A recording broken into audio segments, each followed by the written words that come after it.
भैंसों के गोबर की बदबू से मेरा जी मतला जाता था। उनकी सफाई करना तो मेरे लिए बहुत ही ज़्यादा मुश्किल काम था, मगर क्या करती कि चौधराहन साहिबा ने मुझे यही काम सौंपा था।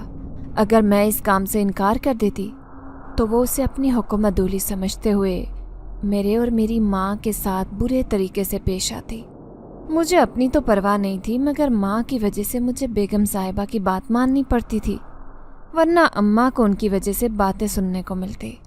तब अम्मा भी परेशान हो जाती और मैं अम्मा को अपनी वजह से परेशान नहीं कर सकती थी।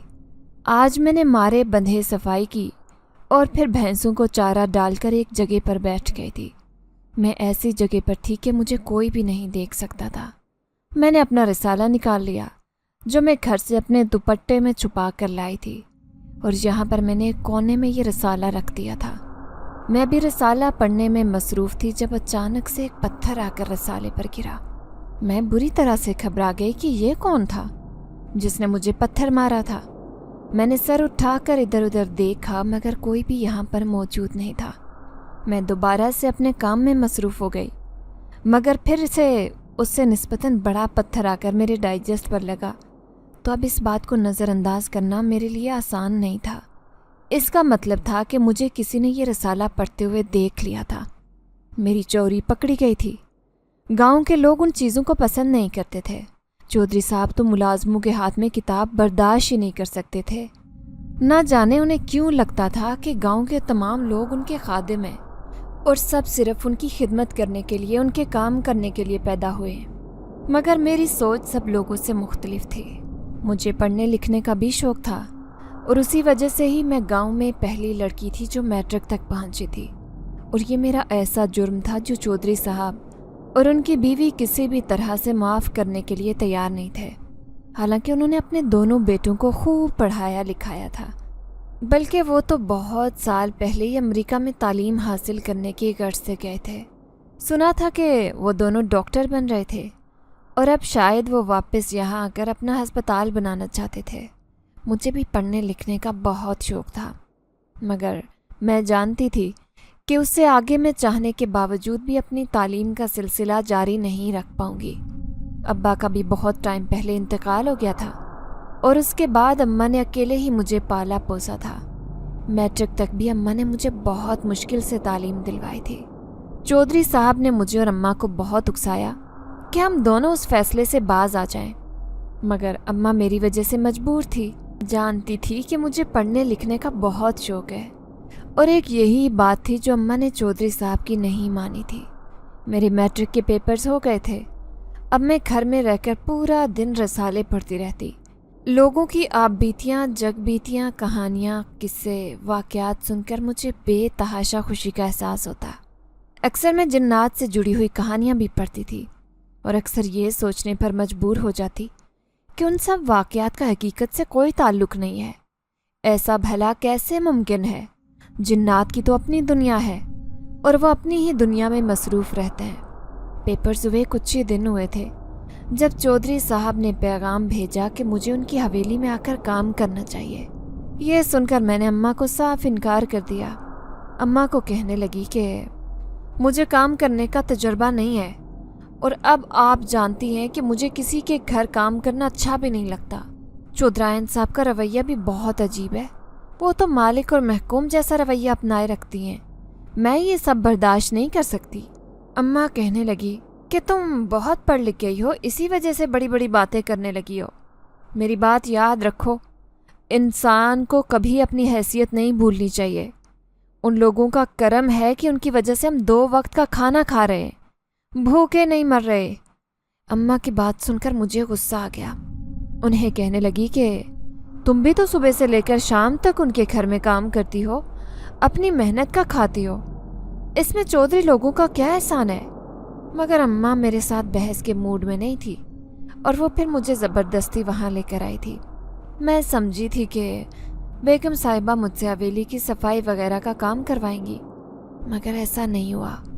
उन्होंने मुझे मुलाजिम के साथ सीधा भैंसों के बाड़े में भेज दिया और फिर मुझे कहने लगी कि आज से इसकी सफाई सुथराई करना और भैंसों का दूध धोना, उनका चारा बनाना, ये सब तुम्हारी जिम्मेदारी है। आज से ये काम तुम ही सर अंजाम दोगी। ये सुनकर मेरा मुंह हैरत से खुले का खुला रह गया। मैं भला ये काम कैसे कर सकती थी? मगर बेगम साहिबा को इनकार करने का मतलब था कि उनकी खफकी बर्दाश्त करना, और फिर मारे बंधे मैंने ये काम किया। मगर पूरा दिन मैं उकताहट में मुब्तला रही। उस दिन काम करते हुए मैं बुरी तरह से थक चुकी थी। शाम के वक्त जब मैं घर जाने लगी तो बेगम साहिबा ने मुझे रोक लिया। मुझे कहने लगी कि तुम कहाँ जा रही हो? जानती हो कि इस वक्त भैंसें भी बाड़े में ही बंधी जाएंगी, और जब तक तुम उनका दूध नहीं धोगी तब तक तुम घर नहीं जा सकती। ये कहते हुए बेगम साहिबा ने मुझे अजीब सी नज़रों से देखा। न जाने क्यों मुझे ऐसे लगने लगा जैसे बेगम साहिबा मुझसे बेहद हसद करती थी। वो मुझे पसंद नहीं करती थी, मगर मेरा तो उनसे कोई मुकाबला नहीं था। वो बहुत सी ज़मीन और जायदाद की मालिक थी। रुपया, पैसा, जेवर, किसी चीज़ की कमी नहीं थी, और मैं एक मामूली सी मुलाजमा की बेटी थी जिसके पास सिवाय अच्छी शक्ल सूरत के और कोई गुण नहीं था। मगर शायद यही चीज़ बेगम साहिबा को मुझसे मुतनफ़र करने का बायस बन रही थी। और फिर शाम को जब अम्मा काफ़ी देर तक मेरा इंतज़ार करती रही, तब बेगम साहिबा उनसे कहने लगी कि तुम्हारी बेटी अब बच्ची नहीं रही, वो घर आ जाएगी, नहीं तो मैं किसी मुलाजिम को उसके साथ भेज दूंगी। ये सुनकर अम्मा किधरे जज्बे सी हो गई, मगर बेगम साहिबा के हुक्म अदौली करना उसकी अम्मा भी जुर्रत नहीं कर सकती थी कि अम्मा के घर जाने के बाद मैं खुद को अकेला अकेला महसूस कर रही थी। मैंने बहुत मुश्किल से दूसरी मुलाजमा के साथ मिलकर भैंसों का दूध धोया, और फिर जब घर जाने लगी तो बख्शू चचा को बेगम साहिबा ने किसी काम से रोक लिया। अब मैं अकेले ही अपने घर की जानिब जाने लगी। हवेली और हमारे घर में अच्छा खासा फासला था। दरमियान में ऊंची नीची पगडंडियां भी थी, और पुराना कब्रिस्तान भी दरमियान में ही आता, जिसकी वजह से मुझे अकेले घर जाते हुए भी डर लग रहा था। मगर क्या करती कि बख्शू चचा के अलावा तमाम मुलाजिमी नौजवान थे, और कुछ ऐसे थे जो बड़ी उम्र के थे, मगर मैं उन पर किसी तरह से भी एतबार नहीं कर सकती थी, क्योंकि वो मुझे एक नज़र भी पसंद नहीं थे। जब भी मैं अकेले ही अपने घर की तरफ चल पड़ी, हवेली से निकलकर मैं थोड़ी ही दूर चली थी कि मुझे ऐसा महसूस होने लगा जैसे कोई मेरे पीछे चल रहा हो। अपने पीछे कदमों की वाज़े चाप सुनकर मैं बुरी तरह से घबरा गई। मुझे ऐसे लगने लगा जैसे कोई मेरा पीछा कर रहा था। मैं डरते हुए तेज़ तेज़ कदमों से चलने लगी। चलते चलते अब मैं कब्रिस्तान के पास पहुंच गई थी, और अब तो मुझे अपने पीछे कदमों की चाप बिल्कुल वाज़े महसूस होने लगी थी। मैंने कितने गड़बड़ा कर पीछे मुड़कर देखा तो मेरे पीछे एक शख्स चला रहा था, जिसने अपने चेहरे को एक कपड़े से छुपा रखा था। उसका चेहरा गैर वाज़े था। उसके कदमों में बहुत तेज़ी थी। अब मैं बुरी तरह से बौखला गई। अब तो शक व शुबे की गुंजाइश ही नहीं थी कि वो जो भी था वो मेरा पीछा कर रहा था, और यकीनन वो मुझे नुकसान पहुंचाने के दर पे था। वो तेज़ तेज़ कदम चलते हुए मेरा और अपना दरमियानी फासला मिटा रहा था। अब मैं भागने लगी थी। भागते भागते अचानक मुझे ठोकर लगी और मैं ज़मीन पर गिर गई। उस वक्त मैं कब्रिस्तान के दरवाजे के पास ज़मीन पर गिरी हुई थी। इतने में वो शख्स भी मेरे पास पहुंच गया। उसने मुझे बालू से पकड़कर ऊपर खड़ा किया, फिर मुझे खींचते हुए एक तरफ लेकर जाने लगा था। उसका रुख गोरगन के कमरे की तरफ था। हमारे गांव के कब्रिस्तान में पहले गोरगन रहा करता था, जो गांव की कब्रों की खुदाई और मुरम्मत का काम करता था। उसका कुछ साल पहले इंतकाल हुआ था और अब वो कमरा खाली था। उसकी जगह पर कोई और गोरगन यहाँ अभी तक दोबारा नहीं आया था। ये कमरा कब्रिस्तान से बाहर बना हुआ था। अक्सर दिन भर नशा करने वाले लोग उस कमरे में मौजूद रहते। उस वक्त वो शख्स भी मुझे खींचकर उसी कमरे में लेकर जा रहा था। मैं बुरी तरह से घबरा रही थी, अपना बचाव करने की कोशिश कर रही थी। तभी मैंने उसके हाथ पर ज़ोरदार तरीके से काट दिया और वहाँ से भागने लगी। मेरा दुपट्टा उसके हाथ में आ गया। मैंने अपने आप को बहुत मुश्किल से उससे छुड़वाया और उसे ज़ोरदार ज़मीन पर धक्का दिया और भागते हुए मैं गैर इरादी तौर पर कब्रिस्तान के अंदर दाखिल हो गई। अब तेज़ी से आगे की तरफ भागने लगी। भागते भागते मेरा लिबास भी कांटों के साथ उलझ कर रह गया, जगह जगह से फटने लगा था। वो शख्स भी मेरे पीछे पीछे भागता आ रहा था। उस पूरे वक्त के दौरान उसने एक लफ्ज़ भी मुंह से नहीं निकाला। शायद उसे इस बात का डर था कि अगर वो बोला तो मैं उसकी आवाज़ से उसे पहचान जाऊंगी। इसका मतलब था कि वो जो कोई भी था मेरी जान पहचान का शख्स था और वो नहीं चाहता था कि मैं उसे पहचानूं। उस वक्त मेरे सर पर खुद को बचाने की धुन सवार थी। भागते भागते मैं किसी से बुरी तरह से टकरा गई। मेरे सर पर बुरी तरह से चोट लगी थी। मैंने आंखें बंद होने से पहले देखा तो मेरे सामने एक शख्स खड़ा था। अधखुली आंखों से जब मैंने उसके चेहरे पर देखा तो वह गोरा चिट्टा ऊंचा लंबा नौजवान था और उस अंधेरी रात में भी उसका चेहरा गोया चांद की तरह धमक रहा था। उसके बाद मेरा जहन बिल्कुल तारीकी में डूब गया और मैं दुनिया और माफिया से बेखबर हो गई थी। जब मेरी आंख खुली तो उस वक्त मैं एक अंधेरे कमरे में थी जहाँ पर एक तरफ दिया रोशन था। मैं बुरी तरह से घबरा गई। न जाने मुझे यहाँ आए कितनी देर हो गई थी और मेरे साथ क्या हो चुका था। मैं अपनी जगह पर उठकर बैठ गई। देखा तो मेरे सामने वही नौजवान था। मुझे कहने लगा कि अब कैसी तबीयत है तुम्हारी। मैं खुद को उसके साथ अनजान जगह पर देखकर बुरी तरह से घबरा गई। फिर मैं रोने लगी। मुझे डर लग रहा था। न जाने उस शख्स ने मेरे साथ क्या किया होगा। कहीं उसने मेरी गैर मौजूदगी से फ़ायदा तो नहीं उठा लिया। मुझे रोता देखकर वो बौखला गया। मुझे कहने लगा कि फिक्र मत करो, तुम्हारे साथ किसी ने कुछ भी गलत नहीं किया। अब उठो, मैं तुम्हें तुम्हारे घर पहुंचा देता हूँ। यूं भी तुम्हारी अम्मी तुम्हारी वजह से परेशान हो रही होंगी। मैं फौरन से उठ खड़ी हुई।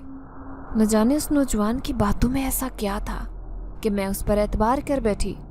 मुझे यकीन हो गया था कि जो कह रहा है सच कह रहा है, क्योंकि उसकी आंखों में सच्चाई और पाकिज़गी नजर आ रही थी।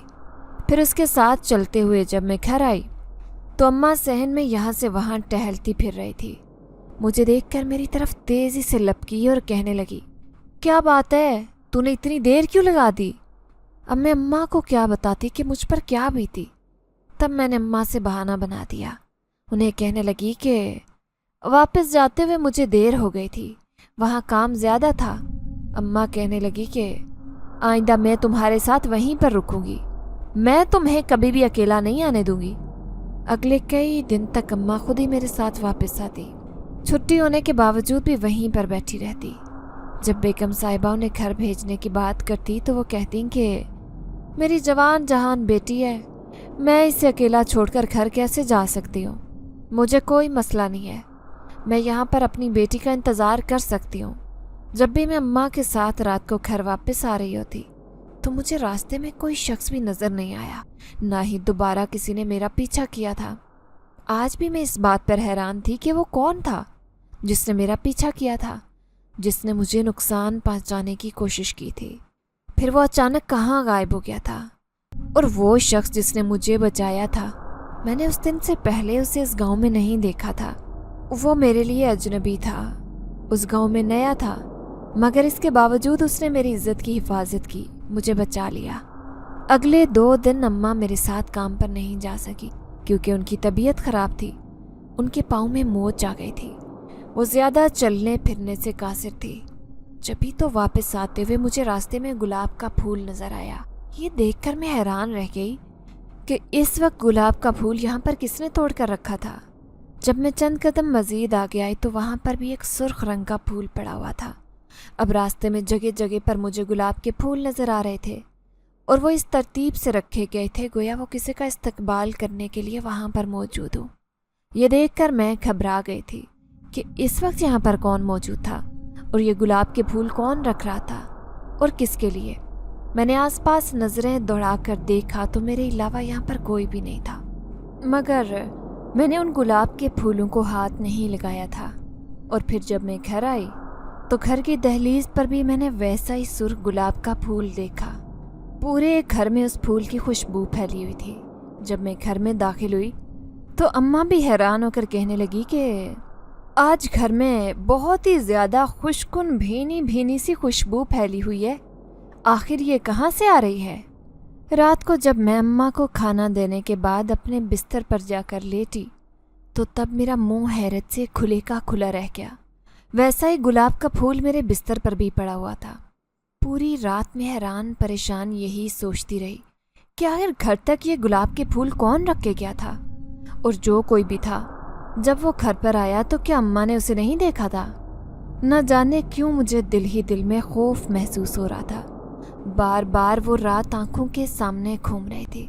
मैं सोच रही थी कि क्या मैंने अम्मा से ये बात छुपा कर सही किया या गलत। आज तक अम्मा से कोई बात नहीं छुपाई थी, तो क्या मुझे अम्मा से ये बात छुपानी चाहिए थी? अगले दिन जब मैं काम पर गई तो काम पर जाते हुए भी रास्ते में गुलाब के फूल जा बजा पड़े हुए थे और मैं उनसे नज़रें चुराते हुए आगे बढ़ रही थी। तभी मुझे शब्बो की आवाज़ सुनाई दी। वो मेरी सहेली थी और उसी गांव में ही पली बड़ी थी, मगर अब उसकी शादी दूसरे गांव में हो गई थी। काफ़ी टाइम से मेरा शब्बू के साथ आमना सामना नहीं हुआ था। अब जब मैंने उसे देखा तो मैं उसे देखकर बेसाख्ता खुशी का इजहार कर गई, मगर शब्बू को देखकर मुझे धचका लगा था, क्योंकि वो बहुत ही ज़्यादा कमज़ोर हो गई थी। न जाने उसे किस बात का रोग था। क्या उसके ससुराल वालों का रवैया उसके साथ अच्छा नहीं था जो वो इस कदर कमज़ोर हो गई थी? बातों बातों में जब मैंने उससे ये बात पूछी तो वो फूट फूट कर रो पड़ी। कहने लगी कि अम्मा ने मेरी शादी जल्दबाजी में कर दी। अगर छानबीन करके शादी करती तो ऐसा कभी ना होता। मैंने अम्मा को मना भी किया था कि असलम के साथ शादी मत करो। असलम पहले से शादीशुदा था और उसने अपनी बीवी को तलाक दे दी थी। उसकी बीवी रोते हुए सबको बताती फिरती है कि वो बहुत ज़्यादा जालिम शख्स है, बात बात पर हाथ उठाता है और शक भी करता है। मगर अम्मा ने ये बात नहीं मानी और अब देख लो, अम्मा की ज़िद के आगे मेरी ज़िंदगी बर्बाद होकर रह गई। असलम अम्मा का रिश्ते का सगा भांजा है। अम्मा ने उसके बारे में ना तो मालूमात ली और ना ही किसी की बातों पर यकीन किया। ये सुनकर मुझे अफसोस होने लगा। उसकी तो ज़िंदगी बर्बाद हो गई थी। बातें करते हुए मैं उसके साथ आगे बढ़ने लगी थी। अब जब मेरी गैर इरादी तौर पर रास्ते पर नज़र पड़ी तो मेरी आंखें फटी की फटी रह गई। कुछ देर पहले तक यहाँ पर गुलाब के फूल मौजूद थे, मगर इस वक्त रास्ता बिल्कुल साफ सुथरा था। दूर दूर तक ना तो गुलाब का फूल नज़र आ रहा था और ना ही उसकी खुशबू महसूस हो रही थी। मुझे यूं हैरत से इधर उधर देखता पाकर शब्बो चौंक गई और शरारती अंदाज में मुझे कहने लगी कि तुम किसका इंतज़ार कर रही हो? किसे ढूंढ रही हो? उसका अंदाज देखकर मैं बुरी तरह से चीम गई और फिर अपने काम पर आ गई थी। आज भी मैं अपने दुपट्टे में रिसाला छुपा कर लाई थी। आज भी मैं रिसाला पढ़ने में मसरूफ़ थी जब आज भी किसी ने मेरे रिसाले पर पत्थर फेंका था।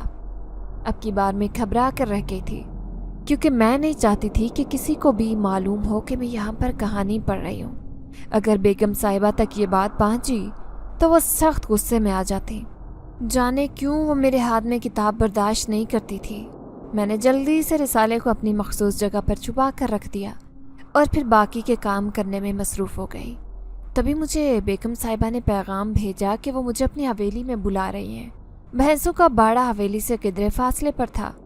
2 मिनट का फासला तय करने के बाद मैं हवेली में आ गई। मैंने देखा कि हवेली को किसी दुल्हन की तरह सजाया गया था। यहाँ से लेकर वहाँ तक मुलाजमों की चहल पहल नजर आ रही थी। बेगम साहिबा बहुत खुश थी और आज वो खिलाफ मामूल मेरे साथ भी अच्छे तरीके से बात करने लगी। मुझे देखकर वो कहने लगी कि तुमसे मुझे काम है, ज़रा आकर मेरी बात सुनो। उनका अंदाज देखकर मैं हैरान रह गई कि ना जाने ऐसी क्या बात है। यही सोचते सोचते उनके कमरे में आई तो उन्होंने मेरे सामने एक किताब रखी। उसमें खाने पीने की मुख्तलिफ चीज़ों की तरकीब लिखी हुई थी। तब मुझे बेगम साहिबा कहने लगी कि मेरे दोनों बेटे अमेरिका से वापस आ रहे हैं। मुझे लगता है कि अब वो ये बदेसी खाने खाते होंगे। चूँकि हमारी हवेली में कुछ बदेसी खाने नहीं बने तो इसी वजह से किसी को इनकी तरकीब मालूम नहीं है। मैंने ये शहर से किताब मंगवा ली है, मगर तुम्हारे अलावा किसी को यहाँ पढ़ना भी नहीं आता। इसी वजह से तुम ये खानों की किताब पढ़कर वैसे ही खाने बना दो। मैं चाहती हूँ कि मेरे बेटों को किसी किस्म की कमी का एहसास ना हो। तब मैंने गहरी सांस ली और दिल ही दिल में मुतमईन भी हो गई कि मुझे उन भैंसों से निजात मिल गई थी। उनकी बदबू से तो मेरा जी मतलाने लगा था, मगर मैं अब ये सोचकर परेशान हो रही थी कि मुझे तो खाना बनाना भी नहीं आता। घर में ज़्यादातर खाना अम्मा ही बनाती थी और वो आम से खाने ही होते थे, और ये खाने तो बहुत ही ज़्यादा ख़ास थे। उनमें जो चीज़ें इस्तेमाल होती थी उनके तो नाम भी मैं पहली बार पढ़ रही थी। उसी वक्त ड्राइवर को भेजकर बेगम साहिबा ने ये तमाम चीज़ें मंगवा ली اور میں سوچ میں پڑ گئی کہ اگر میں نے کھانا خراب کر دیا تو خواہ مخواہ مجھے سب کے سامنے بے عزت ہونا پڑ جائے گا، مگر بیگم صاحبہ کا حکم بھی نہیں ٹال سکتی تھی۔ تب بیگم صاحبہ مجھے ششو پنج میں مبتلا دیکھ کر کہنے لگی کہ فی الحال تم یہ کھانا خود بناؤ اور بعد میں باورچن کو بھی 2-4 کھانے بنانا سکھا دینا۔ بیگم صاحبہ کی ہاں میں ہاں ملانے کے بعد میں باورچی خانے میں آ گئی اور مارے بندے میں نے 2-3 کھانے تیار کر لیے تھے، مگر تب مجھے یاد آیا کہ جس کھانے میں نمک ڈالنا تھا اس میں نے چینی ڈالی تھی، اور ایک کھانے میں تو میں نے مرچ کا بہت زیادہ استعمال کر دیا تھا، جس سے کھانوں کا ذائقہ عجیب و غریب ہو گیا تھا۔ ان کی شکل اچھی خاصی تھی۔ بیگم صاحبہ میری بنائی ہوئی ڈشز کی شکل دیکھ کر مطمئن ہو گئی، اور میں دل ہی دل میں اللہ کو یاد کر رہی تھی کہ آج میری عزت رکھ لیں، ورنہ آج بیگم صاحبہ سے مجھے کوئی نہیں بچا سکتا۔ میں وہاں سے خون ہی کترا کر گزر جانا چاہتی تھی، مگر بیگم صاحبہ نے مجھے روک لیا، کہنے لگی کہ آج تو تمہاری ماں بھی نہیں آئی، حویلی میں بہت سارے کام ہیں، جب تک میرے بیٹے نہیں آ جاتے وہ کھانا نہیں کھا لیتے تب تک تم یہاں سے نہیں جا سکتی، کیونکہ ان دونوں کو کھانا کھانے کے بعد کافی پینے کی بھی عادت ہے جو تم ہی بناؤ گی۔ اب میں یہ سب سن کر اپنا سر پکڑ کر بیٹھ گئی۔ مجھے تو یہ سب بنانا نہیں آتا تھا، مگر یہاں بھی وہ کتاب بھی کام آئی تھی جس میں کافی بنانے کی بھی ترکیب لکھی تھی، اور بیگم صاحبہ نے اس کا سامان بھی پہلے سے منگوا کر رکھا تھا۔ اب میں دل ہی دل میں جلتو جلال کا ورد کر رہی تھی، اور پھر ایک طرف سے مہمانوں کے آنے کا شور بلند ہوا۔ تب میں نے چوری چھپے انہیں دیکھا تو دیکھتی رہ گئی۔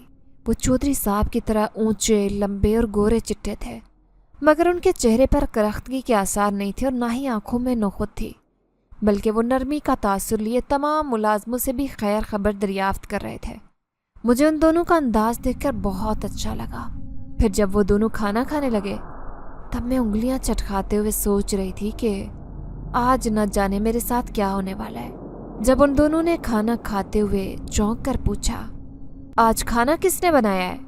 تب چودراہن صاحبہ میری طرف اشارہ کر کے کہنے لگی کہ یہ کھانا اس لڑکی نے بنایا ہے۔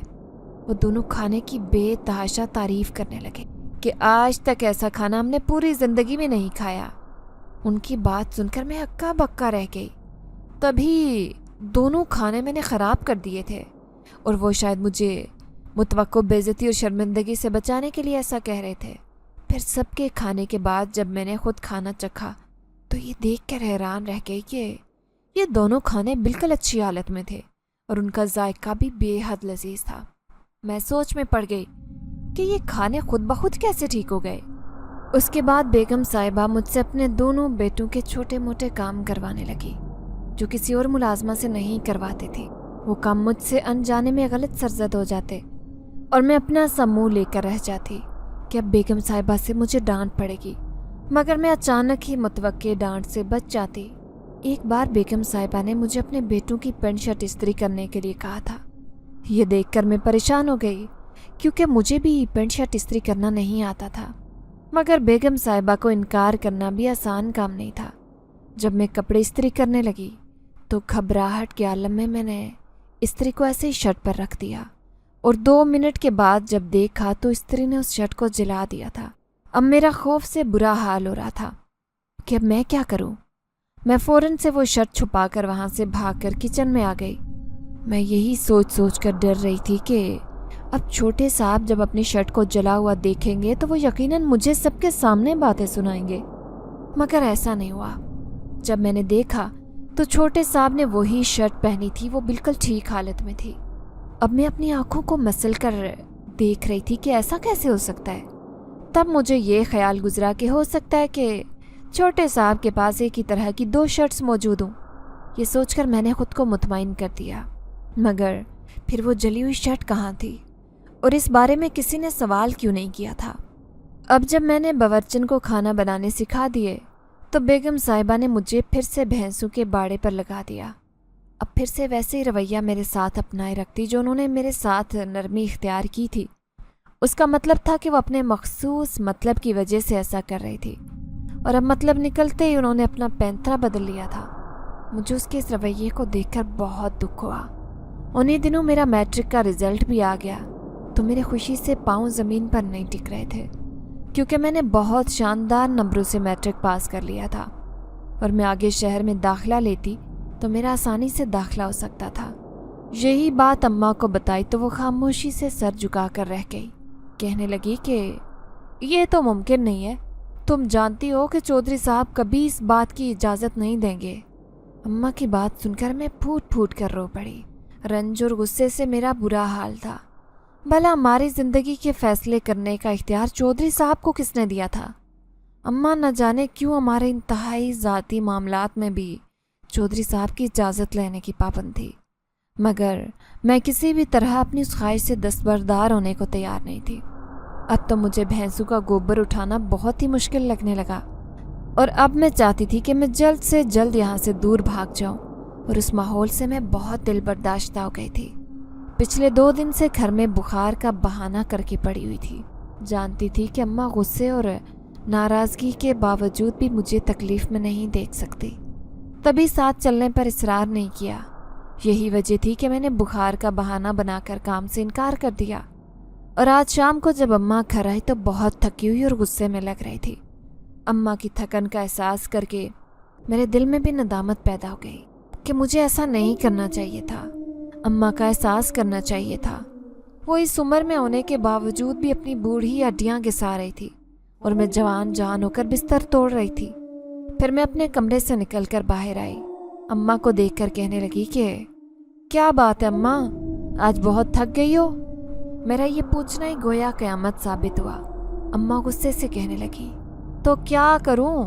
تمہارے جیسی ناحلف اولاد اگر اللہ دے دے تو ماں باپ کو یوں ہی نصیبوں کی مار پڑتی ہے، لوگوں کی باتیں کوڑے برسانے کا کام کرتی ہیں۔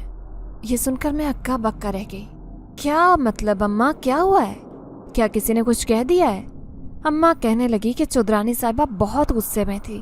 وہ کہہ رہی تھی کہ جب سے تمہاری بیٹی کو بھینسوں کے باڑے کا کام سونپا ہے تب سے وہ نہ تو وہاں کی صفائی صحیح سے کرتی ہے اور نہ ہی بھینسوں کا دودھ دھو کر گھر لاتی ہے۔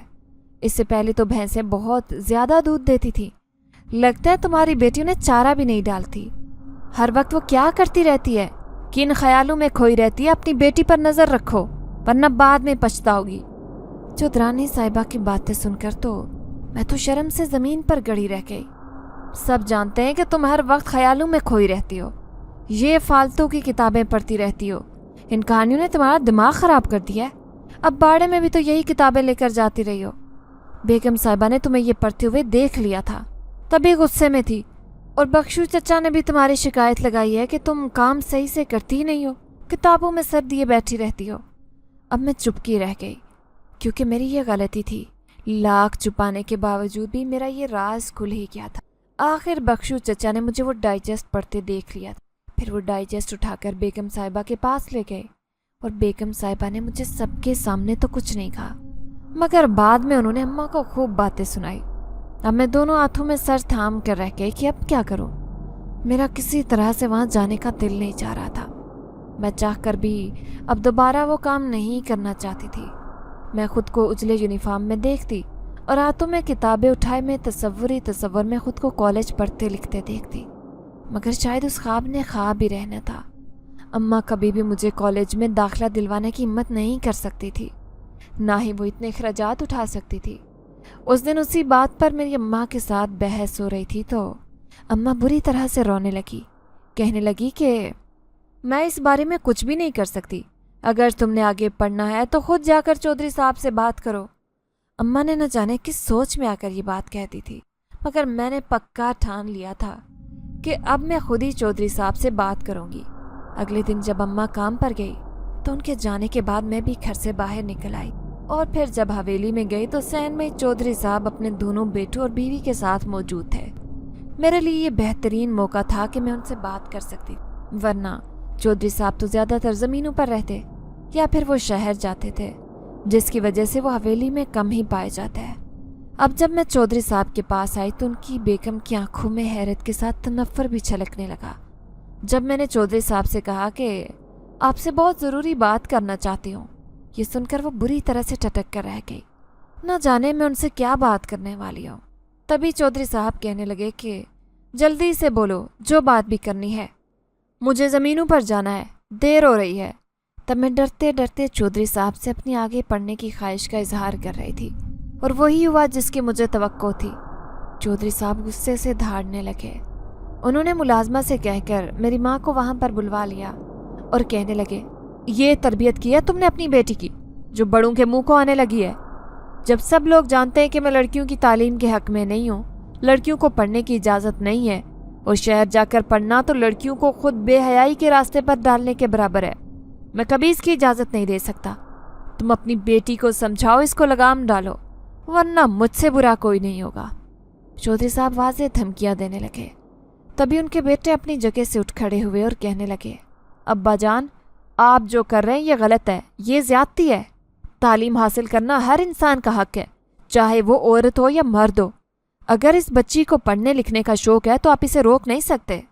जब उन्होंने मुझसे मेरे नंबर पूछे तो मेरे नंबर्स के बारे में जानकर वो हैरान रह गए, क्योंकि मैं बहुत अच्छे और गैर मामूली नंबरों से पास हुई थी। तब वो दोनों मुझे कहने लगे कि हम तुम्हारा आगे कॉलेज में दाखिला करवा देंगे, तुम फिक्र मत करो। फिर मैं खुशी खुशी घर आ गई। बाद में अम्मा ने मुझे बहुत बातें सुनाई, यहाँ तक कि उन्होंने मुझे बहुत मारा, मगर मैं इस बात पर खुश थी कि अब मेरी ये ख्वाहिश पूरी होने वाली थी। अम्मा का कहना था कि मुझे चौधरी साहब से ये बात नहीं करनी चाहिए थी। दूसरी तरफ उनके बेटे ने मेरा न सिर्फ कॉलेज में दाखिला करवा दिया, बल्कि उसने मेरी तालीम का खर्चा उठाने की भी रजामंदी का इजहार कर दिया। अम्मा को कहने लगा कि ये करीबी कस्बे से गाड़ियाँ शहर में आती जाती हैं, उस कस्बे में बहुत सारी लड़कियाँ शहर में पढ़ती हैं, अपनी बेटी को उस गाड़ी में लड़कियों के साथ आने जाने दिया करें। तब अम्मा खामोशी से सर झुका कर रह गई। यूं भी वो जितनी सख्त गिर सही मेरी माँ थी, वो मुझसे बहुत मोहब्बत करती थी और मेरी ख्वाहिश को मारना उनके लिए भी आसान नहीं था। अब मेरी पढ़ाई शुरू हो गई। मेरे लिए ये नई दुनिया थी, नया जहान था। लड़कियों की बातें सुनकर मैं हैरान होती रहती और सोचती कि ये किस दुनिया की बासी हैं, मुझे तो इनकी अनोखी बातें मालूम होती थी। दूसरी तरफ अक्सर कॉलेज में आते जाते मुझे वही लड़का नज़र आता जो उस दिन मैंने कॉलेज में देखा था। जब मेरी उस पर नज़र पड़ती तो वो मुस्कुराकर अपनी नज़रों का जाविया बदल लेता और उसकी सदा से मैं घबरा जाती कि अगर किसी ने देख लिया तो क्या होगा। यूं भी गाँव वालों की नज़रों में मैं बदलिहाज और बेहया लड़की थी जो शहर जाकर पढ़ रही थी, जिसने एक न एक दिन गुल खिलाना था और अपनी माँ को किसी को मुंह दिखाने के काबिल नहीं छोड़ना था। मगर मैंने लोगों की बातों की परवाह नहीं की। शुरू में अम्मा मुझे साथ वाले कस्बे में छोड़ने के लिए आती जाती, मगर अब मैंने अकेले ही आना जाना शुरू कर दिया था।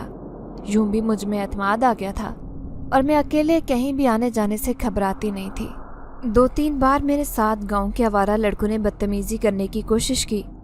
उन्होंने मुझे कॉलेज से आते जाते छेड़ा और इतने लड़कों को अपने पास पाकर मैं बुरी तरह से बौखला गई। समझ नहीं आ रही थी कि क्या करूं और उनसे कैसे पीछा छुड़वाऊं।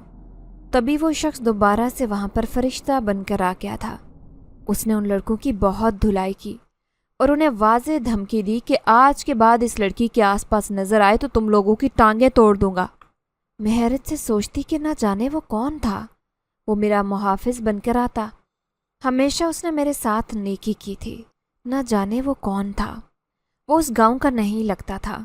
वो एक अजनबी था। वो अजनबी होकर भी मुझे अपना अपना लगता। वो मेरे सपनों में आकर बसने लगा था।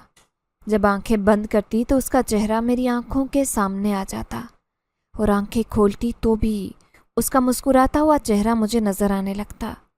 दिन सालों में बदलते गए। अब मेरी एक ऑफिस में नौकरी लग गई थी। मेरी अच्छी खासी तनख्वाह थी। ये सारी तालीम अम्मा ने मुझे दिलवाई थी। मेहनत मजदूरी करके उन्होंने चौधरी का एहसान नहीं लिया था और अब मैं चाहती थी कि अम्मा को लेकर शहर में जाकर शिफ्ट हो जाऊं। इस दौरान उस शख्स ने मुझसे कभी भी गफलत नहीं बरती थी। रोज़ाना ही वो मुझे अपने रास्ते पर नज़र आता। मैं रोज़ाना ही उसे देखकर सोचती कि ये कौन था जो अपने ज़रूरी काम काज छोड़ छाड़ कर मुझे एक नज़र देखने के लिए यहाँ पर क्यों आता था। उसे देखकर तो मुझे अंदाज़ा हो गया था कि वो किसी अच्छे खाते पीते घराने से ताल्लुक़ रखता था। वो कोई आवारा किस्म का शख्स नहीं था। यकीनन उसकी तरबियत भी बहुत अच्छे लोगों ने की थी। जब अम्मा से मैंने शहर चलकर रहने की बात की तो अम्मा मेरी इस बात पर हिचकिचा रही थी। उनका कहना था कि सारी ज़िंदगी मैंने गांव में गुजारी है, ये सब मेरे बहन भाइयों जैसे हैं और अब मैं उनको छोड़कर शहर में नहीं जा सकती। मगर मैंने मुश्किल से अम्मा को अपने साथ चलने के लिए राज़ी कर लिया, یوں بھی گاؤں کے لوگ اب مجھے بہت ہی زیادہ برے القابات سے نوازنے لگے، کیونکہ مجھے دیکھ دیکھ کر گاؤں کی باقی لڑکیوں نے بھی تعلیم حاصل کرنے کی خواہش کا اظہار کرنا شروع کر دیا۔ سب لوگ سمجھتے تھے کہ گاؤں میں بے حیائی پھیلا رہی ہوں، میری وجہ سے لڑکیاں اپنے ماں باپ کے آگے منہ چڑھ کر ان سے بدتمیزی کر رہی ہیں، جبکہ وہ لوگ یہ نہیں سمجھ رہے تھے کہ یہ بدتمیزی نہیں بلکہ ان لڑکیوں کا حق بنتا تھا، اور کوئی شخص بھی انسان کو اس کے حق سے محروم نہیں کر سکتا۔ شہر میں جب آ کر میں شفٹ ہوئی تو کافی دن تو مصروفیت میں ہی گزرے تھے۔ ارد گرد کا مجھے کوئی ہوش نہیں تھا، کام سے سیدھا گھر آتی اور گھر سے سیدھے کام پر جاتی۔ اس دن بھی جب میں گھر واپس آ رہی تھی تو تب میں نے گھر کے باہر اسی شخص کو دیکھا۔ اب میرا منہ حیرت سے کھلے کا کھلا رہ گیا کہ وہ شخص یہاں بھی کیسے پہنچ گیا تھا۔ نہ جانے کیوں مجھے اب اس سے ڈر لگنے لگا، کہیں ایسا نہ ہو کہ وہ کوئی مجھے نقصان پہنچا دے، کہیں ایسا نہ ہو کہ اس کی وجہ سے میں بدنام ہو جاؤں۔ اماں بھی مجھے غلط سمجھنے لگے، حالانکہ اس شخص نے کبھی میرے ساتھ کوئی غلط بات نہیں کی تھی اور نہ ہی کوئی ایسی حرکت کی تھی جس سے میں اس کے بارے میں غلط سوچتی، مگر نہ جانے کیوں میرا ذہن بری طرح سے الجھ رہا تھا۔ اس شخص کا روزانہ گھر کے پاس موجود ہونا، مجھے دیکھ کر مسکرا کر گزر جانا، میرے دل کی دنیا کو تہ بالا کرنے کے لیے کافی تھا۔ اس کے ساتھ ساتھ میرے دل و دماغ میں بھی شکوک و شبہات پیدا ہونے لگے۔ اگر وہ مجھے پسند کرتا تھا، اسے میرے ساتھ شادی کی بات کرنی چاہیے تھی، یوں خاموشی سے میرا پیچھا نہیں کرنا چاہیے تھا۔ اب نوکری کرتے ہوئے مجھے 1 سال کا عرصہ گزر گیا تھا، میں نے اسے اپنا چھوٹا سا گھر لے لیا تھا، اب تو میرے پاس سیکنڈ ہینڈ گاڑی بھی تھی۔ اس دن میں جب گھر آئی تو وہاں پر پھلوں کے ٹوکرے رکھے ہوئے تھے۔ اماں بہت ہی زیادہ خوش لگ رہی تھی۔ اماں سے ان کی خوشی کا سبب پوچھا تو وہ کہنے لگی کہ آج چودھری صاحب آئے تھے اور تم جانتی ہو کہ وہ اپنے چھوٹے بیٹے کے لیے تمہارا ہاتھ مانگنے آئے تھے۔ مجھے یہ سن کر یقین ہی نہیں آ رہا تھا، نہ جانے کیوں یہ بات سنتے ہی اس شخص کا چہرہ میری آنکھوں کے سامنے گھوم گیا۔ میں جانتی تھی کہ چھوٹے چودھری بہت اچھے تھے اور ان کی ہمراہی کسی خوش نصیب لڑکی کا ہی مقدر ہو سکتی تھی، مگر میرے دل پر تو کسی اور کا ہی نقش چھپا ہوا تھا۔ ایسے میں فیصلہ کرنا میرے لیے آسان نہیں تھا۔ اب میں نے سوچ لیا تھا کہ میں اس شخص سے 2 ٹوک انداز میں بات کروں گی، اس سے پوچھوں گی کہ اگر وہ بھی مجھے پسند کرتا ہے تو وہ مجھے عزت سے اپنا لے۔ یوں بھی مجھے اب ایسا لگنے لگا تھا کہ مجھے اپنا گھر بسا لینا چاہیے۔ میں سمجھتی تھی کہ انسان کو زندگی ساتھ ساتھ گزارنی چاہیے، اس کے ساتھ جس سے وہ محبت کرتا ہو۔ تبھی میں نے اپنی انا اور شرم کو بالائے طاق رکھ کر اس سے بات کرنے کی ٹھان لی۔ اگلے دن وہ مجھے پھر سے نظر آ گیا۔ میں نے گاڑی اس کے پاس جا کر روک دی، اسے گاڑی میں بٹھایا تو وہ حیرت سے مجھے دیکھنے لگا۔ جب وہ بولا تو اس کی گھمبیر آواز میرے کانوں کے رستے ہوتے گویا دل کو چھونے لگی۔ بلا شبہ اس کی شخصیت بھی آواز کی طرح سحر انگیز تھی، جو ایک ہی پل میں اگلے شخص کو اپنی گرفت میں لے سکتی تھی۔ پھر میں نے وقت ضائع کیے بغیر سیدھا اپنے مدعے پر آ گئی۔ اس سے جب شادی کا خواہش اظہار کیا تو اسے دیکھ کر میں چونک گئی۔ وہ بالکل خاموش اور گمسم تھا، اس کی آنکھوں میں عجیب سی الجھن نظر آ رہی تھی۔ میں نے ایک طرف گاڑی روک دی، اس کے چہرے کی طرف دیکھنے لگی، اسے کہنے لگی کہ کیا تم مجھے پسند نہیں کرتے؟ یہ سوال کرتے ہوئے میری آنکھوں میں آنسو آ گئے تھے۔ نہ جانے کیوں وہ شخص میرے دل کے اتنے قریب آ گیا تھا، اس سے دوری کا تصور ہی میرے لیے سہانے روح ہونے لگا۔ تبھی وہ سرد مسکراہٹ سے کہنے لگا کہ تم نے ایسا کیوں سوچا کہ میں تمہیں پسند نہیں کرتا؟ بلکہ میرے دل سے پوچھو کہ جہاں پر تمہارے علاوہ اور کوئی موجود نہیں ہے۔ تب میں خوشی سے کھل اٹھی، اسے کہنے لگی کہ پھر دیر کس بات کی ہے؟ تم اپنے گھر والوں سے کہہ دو کہ تم مجھ سے شادی کرنا چاہتے ہو۔ تب وہ کہنے لگا کہ میں تمہارے ساتھ شادی کبھی نہیں کر سکتا، کیونکہ مجھ میں اور تم میں بہت فرق ہے۔ اس کی بات سن کر میں افسردہ ہو گئی، اس سے کہنے لگی کہ ہاں، میں جانتی ہوں کہ تم کسی اچھے گھر کے ہو اور میں ایک غریب لڑکی ہوں، مجھ میں اور تم میں بہت فرق ہے، مگر محبت میں یہ سب نہیں دیکھا جاتا۔ میں سمجھ رہی تھی کہ وہ میرے اور اپنے درمیان موجود سٹیٹس کے فرق کو بیان کر رہا ہے، مگر جو بات اس نے مجھے بتائی اسے سن کر میرے پاؤں کے نیچے سے زمین نکل گئی۔ میں پھٹی پھٹی آنکھوں سے اس کے چہرے کی طرف دیکھ رہی تھی۔ کتنی دیر تک میں بے یقین سی بیٹھی رہی، مجھے اپنے کانوں پر یقین نہیں آ رہا تھا۔ پھر جو کچھ آنکھوں نے دیکھا اس کے بعد میں ہوش کی دنیا میں اس وقت آئی میری ذہنی حالت ایسی تھی کہ میں آفس جا کر کام نہیں کر سکتی تھی۔ میں نے وہیں سے گاڑی واپس موڑ لی اور گھر آ کر اپنے کمرے میں بند ہو گئی تھی۔ بہت دن لگ گئے تھے مجھے اس حقیقت کو تسلیم کرنے میں کہ وہ شخص کوئی انسان نہیں بلکہ ایک جن زادہ تھا۔ وہ مجھے پہلی نظر میں ہی پسند کرنے لگا تھا۔ میری محبت میں مبتلا ہونے کی وجہ سے وہ اپنی دنیا چھوڑ کر یہاں پر رہ رہا تھا۔ میری حفاظت کے خیال سے وہ میرے آس پاس موجود رہتا، مگر وہ مجھ سے شادی نہیں کر سکتا تھا کیونکہ ہم دونوں میں بہت فرق تھا۔ اب میرے پاس چودھری صاحب کے رشتے سے انکار کرنے کا کوئی جواز باقی نہیں تھا۔ میں نے اپنے دل کو سمجھا لیا تھا کہ وہ شخص ہمیشہ میرے دل میں رہ سکتا تھا، مگر وہ میری زندگی میں کبھی شامل نہیں ہو سکتا۔ امی نے چودھری شجاع کے رشتے کے لیے ہاں کر دی، تب میری خوشی کی انتہا نہیں ہوئی۔